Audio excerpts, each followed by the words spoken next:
So, how does the US eventually enter World War I? Well, there's two reasons behind why we do. The first is that we wanted to ensure that the Allies would repay us back all the money that we were lending to them. Why were we lending money? We'll get into that. The second is that we wanted to prevent Germany from threatening US shipping. So those are the two main reasons behind why we get involved in this war. Well, there's several events that are going to lead into this and kind of build us to that point. The first is the British blockade.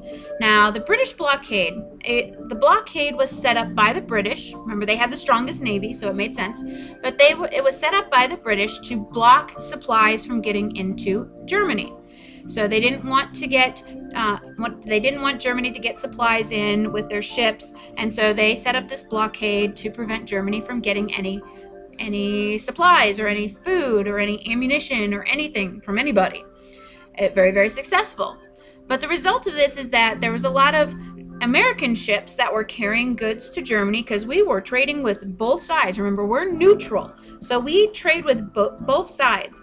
But because the British put up the blockade, we didn't want to challenge the blockade.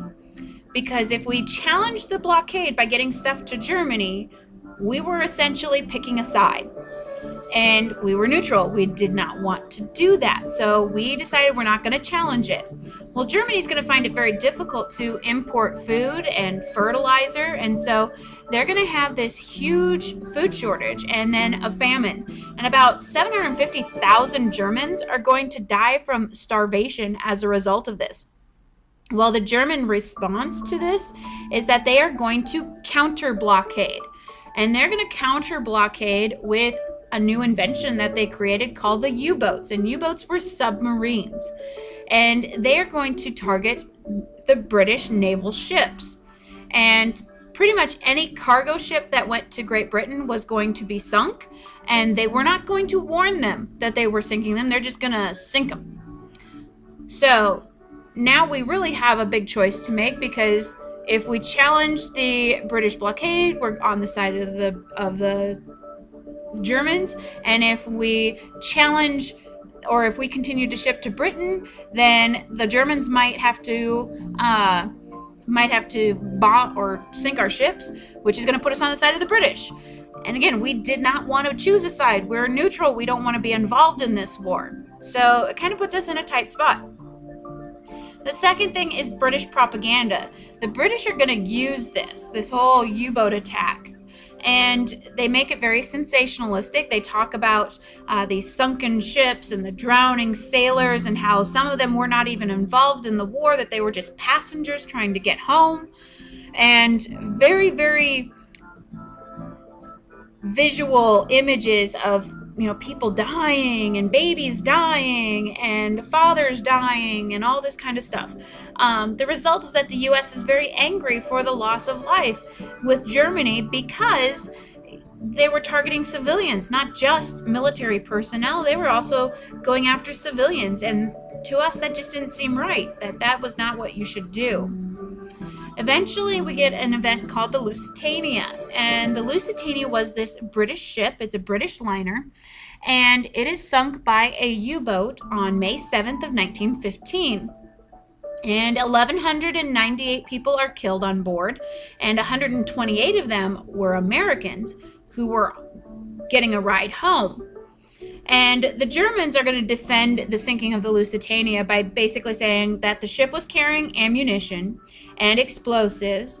And you know what? They had posted notices at the docks of the British ports, basically saying that if you get on a ship, you could potentially become a target.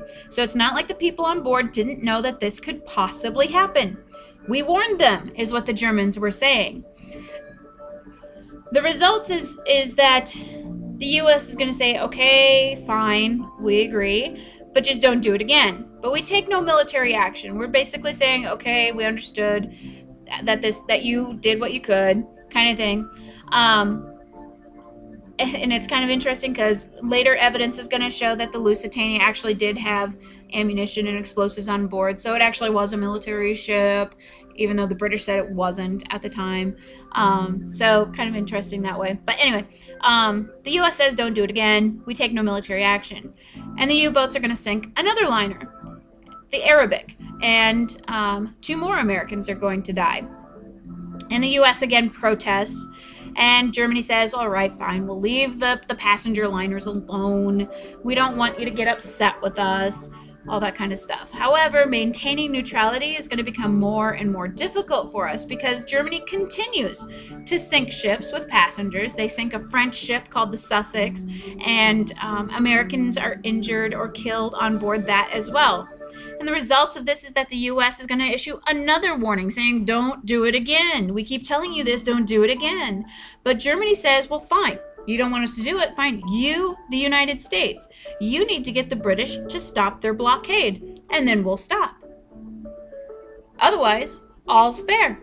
Doesn't matter. If you have people on board the ships, too bad. You're not involved in the war. You can't tell us to stop. And that's kind of our problem. We're not involved in the war, so we can't really tell Germany to stop, but we also can't tell Great Britain to knock off their blockade either, because they're just going to look at us like we're freaking nuts and say, what are you talking about? We are in a state of war, and this is what you do in war, kind of thing. So, again, we're stuck between a rock and a hard place on this one. 1916 election turns around, and we have the Democrat Woodrow Wilson, who is seeking re-election. Okay, he had won against Teddy Roosevelt and William Taft, and now he's seeking re-election, and he's going up against the Republican Charles Evans Hughes. And Wilson's going to win because his slogan for his campaign was, he kept us out of the war. And he had, from 1914 to 1916, he'd kept the United States out of the war.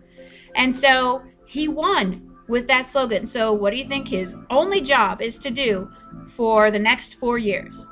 That's right. His job is to keep us out of the war, to not put us into this worldwide conflict that's erupting in Europe.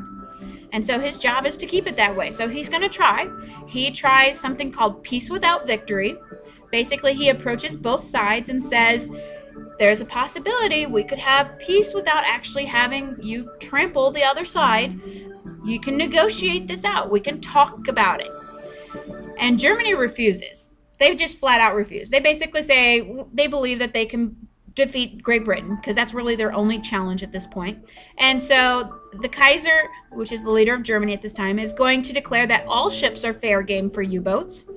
Doesn't matter if it's a U.S. ship, if it's a British ship or a French ship, it doesn't matter. All ships are now targets. Doesn't matter. And the U.S. is just stunned because, okay, here we're trying to get you to peaceably negotiate and get out of this war. You've already had 750,000 of your people die from starvation, and here we're trying to help you, and instead you say, screw you guys, we're going to blow your ships out of the water too. It really stuns us. And so we know that this means that we're going to eventually get into the war, but Wilson is going to try and hold off as long as possible. And so he is waiting for some sort of overt action. And he's expecting a U-boat to attack a U.S. ship, and that's what's going to prompt us into the war. He is waiting for us to be attacked first. We are not going to initiate. We're not going to go into the war. We're not going to preemptively strike. Instead, we are going to wait because that gives us the justification. It gives us the ability to say, hey, you attacked us. Now we can throw all of our stuff against you. So that's what we're waiting for. But before that can happen, something else is going to take place, and it's called the Zimmermann Note. Now, the Zimmermann Note was a telegram that was sent to the German ambassador in Mexico. Okay, so we have Mexico, which is a border country of the United States, and Germany had an ambassador there. And the German government is going to send him a telegram. So he's in Mexico, and they send him a telegram. However, that is going to be intercepted by the British. The British find it before it actually gets sent to the German ambassador in Mexico. And they're just going to hold on to it. So this had been sent quite a few months ago, and they're just holding on to it until the right moment. Well, after this peace without victory negotiations with Wilson goes south, they decide, now's the right moment. Let's show them this. So they show the U.S. government the Zimmerman Note. So what is the Zimmerman Note? That telegram. Well, in this telegram, the German government wanted the German ambassador to tell the government of Mexico to start a war with the U.S. So Germany wants Mexico to start a war with the U.S. Mexico's not involved in the war at all. Not involved. U.S. not involved. But Germany tells Mexico to start a war with us. And Germany would help them to regain their lost territories in Texas and New Mexico and Arizona. Pretty much everything that they had lost to us in the Spanish-American War and with the annexation of Texas, that would all get returned back to them. And the result of this is, it's just kind of it's the straw that breaks the camel's back. It is the final outrage for us because, first off, how dare they? Seriously, how dare they tell Mexico to attack us? Obviously, they have no clue that we could beat the crap out of Mexico. And it wouldn't even be really that much of a hardship for us. So first off, how dare they get involved in North and South America? That's not their business. So that is hugely, I mean, that's part of our mental makeup, that get your butts out of our business kind of thing. Plus, on top of this, we'd had 4 merchant ships that were sunk. About 36 lives were lost. In addition, in 1917, the Russians are going to overthrow the Tsar, and they establish this representative government. And so this is going to make war a little bit easier for us, because now it's going to be a war between democracies and monarchies. Because Russia, remember, drops out of the war in 1917. And so the only ones that were left were France and Great Britain and a couple of other allies. And if we join their side, they're a democracy, France is a democracy, Great Britain's a democracy, we're a democracy. Some sort of representative government. Versus Austria-Hungary, which is a monarchy, Italy, which is a monarchy, versus Germany, which is a monarchy. So now we can truly say that we are entering this war to make the world safe for democracy. That we are fighting on the side of freedom rather than oppression. And this makes it much easier to sell to the public. Now we finally have a good reason for entering this war. So because Russia drops out of the war and they sign this separate treaty with Germany, we don't like that. But we decided we're gonna kind of stick it to Germany. And what we do is we are going to begin negotiations with Italy. We already are going to get involved in the war, but it takes us a little while before we actually get involved in the war. We declare war on April 6, 1917, but we don't actually get over there for a few months. But what we're going to do is we're going to start talking to Italy, which is one of Germany's allies. And we're going to say, hey, you know what? We're joining the war now. Do you really want to be on the side of the losing team? Or do you want to come over to our side and we'll make sure you get a piece of the pie when we win? And so through our negotiations with Italy, we get them to switch sides. They're on our side now. And so, again, we're showing our power. We're showing our dominance. And so the American power is going to tip the balance in our favor. So we're going to see that in the next video.